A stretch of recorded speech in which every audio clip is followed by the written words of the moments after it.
তো আমরা যেটা করি সেটা হলো দেখি যে হি বট এ স্পিডি কার, সেন্টেন্সটা লিখেই রাখছি। তো এই সেন্টেন্সে আমরা মোটামুটি এখানে একটা অ্যাডজেক্টিভ পাচ্ছি আর এখানে একটা নাউন পাচ্ছি।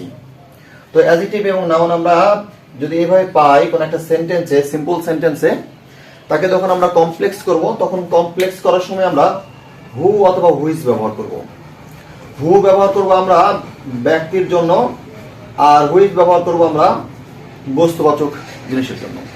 তাহলে এক্ষেত্রে প্রথম যে নিয়মটা করতে হয় সেটা হলো যখন অ্যাডজেক্টিভ প্লাস নাউন থাকবে তখন আমাদের প্রথমে নাউনটা লিখতে হবে, এরপরে আমরা লিখব হু অথবা হুইজ, হু অথবা হুইজ লিখব। তারপর আমরা যেটা লিখবো সেটা হলো একটা বি ভার্ব প্রয়োগ করবো, এখানে বি ভার্ব, একটা বি ভার্ব দেব। এরপরে আমরা শুধু নাউন যেটা নিয়েছিলাম, এখন বাকি থাকে আমাদের অ্যাডজেক্টিভ, সেই অ্যাডজেক্টিভটা আমাদের এখানে দিতে হবে। এখন এই সূত্রের উপরে ভর করে আমি এই সিম্পল সেন্টেন্সটাকে কমপ্লেক্স সেন্টেন্সে রূপান্তরিত করব। তো চলুন এটাকে কমপ্লেক্সে রূপান্তরিত করি। তাহলে আমরা যেটা করব সেটা ঠিক ওই নাউন পর্যন্ত প্রথমে লিখে নিব। তাহলে হি বট এ কার, তাহলে এই অ্যাডজেক্টিভটাকে আমরা কি করে নিলাম, তুলে নিলাম। যেহেতু আমাদের প্রথমে নাউন ব্যবহার করতে হবে, আমরা প্রথমে নাউন ব্যবহার করে নিলাম।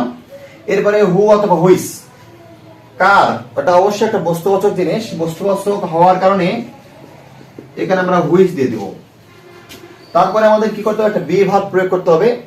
এই বি ভার্বটা কি, বি ভার্ব হলো am is are was were. এখন এম ইজ আর এর এই সেট ব্যবহার করব না ওয়াজ ওয়ার এর সেট ব্যবহার করব, সেটা নির্ভর করবে আমাদের এই অংশের টেন্সের উপরে। এটা হি বট লেখা আছে, এটা ভার্বের 2 নম্বর ফর্ম অর্থাৎ পাস্ট ফর্ম দেওয়া আছে।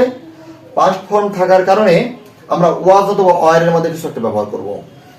হুইজ এটা রিলেটিভ প্রোনাউনের উপরে কোনো ভার্ব নির্ভর করে না, নির্ভর করে এই হুইজ অর্থাৎ রিলেটিভ প্রোনাউনের আগে যে নাউন বা প্রোনাউন থাকে তার উপরে। এখানে এ কার লেখা আছে, একটা গাড়ি, তাহলে আমাদের এখানে সিঙ্গুলার থাকতেছে। সিঙ্গুলার হওয়ার কারণে আমরা এখানে ভার্ব ব্যবহার করব ওয়াজ।